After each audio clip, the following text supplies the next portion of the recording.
大家好，我係月仔，歡迎乘搭越來越好專線。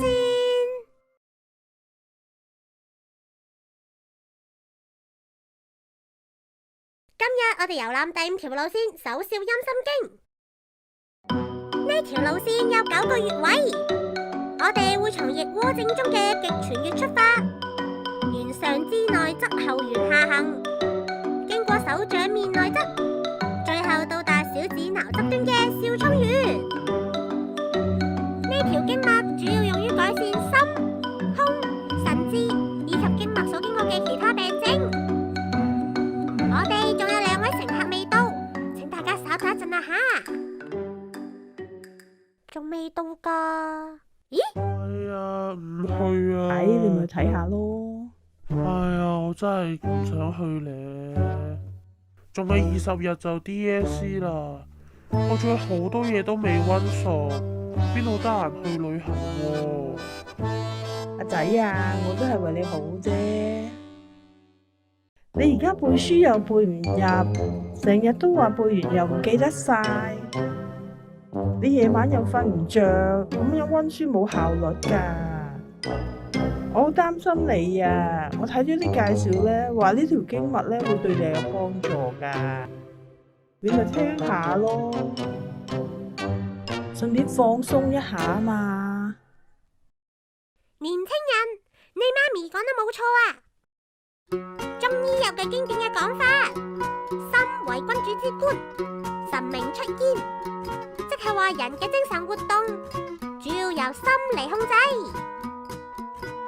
認識呢條路線嘅功能，會對你嘅考試狀態有幫助噶。快啲上車啦！好啦，我哋而家出發啦。跟住嚟嘅呢一站係神門站。神門穴位於腕橫紋尺側端，尺側腕屈肌腱嘅橈側凹陷處。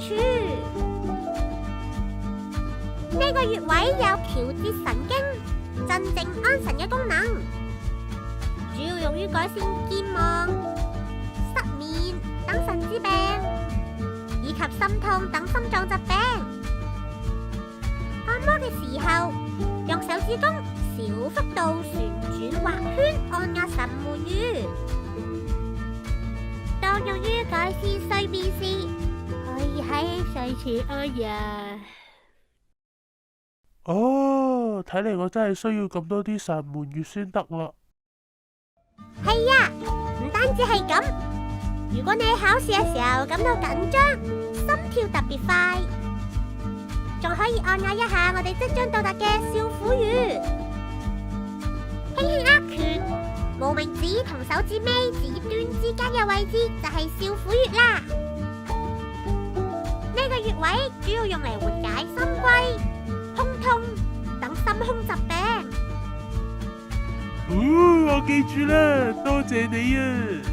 多謝晒你啊！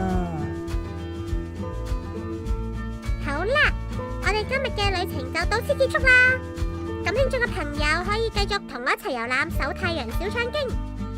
咁我哋下次再見啦，拜拜。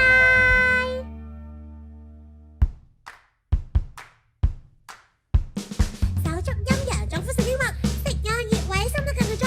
成日咳嗽拍肺經，肚屙便秘大腸經，延年益壽調胃經，祛濕減肥益脾經，口舌生瘡藏心經，肩手疼痛小腸經，腰酸背痛膀胱經，保健站腳益神經，失眠暈車禁心法，神通廣大山焦經，眼蒙口苦找膽經，心情唔靚揾肝經，打通兩毒二脈。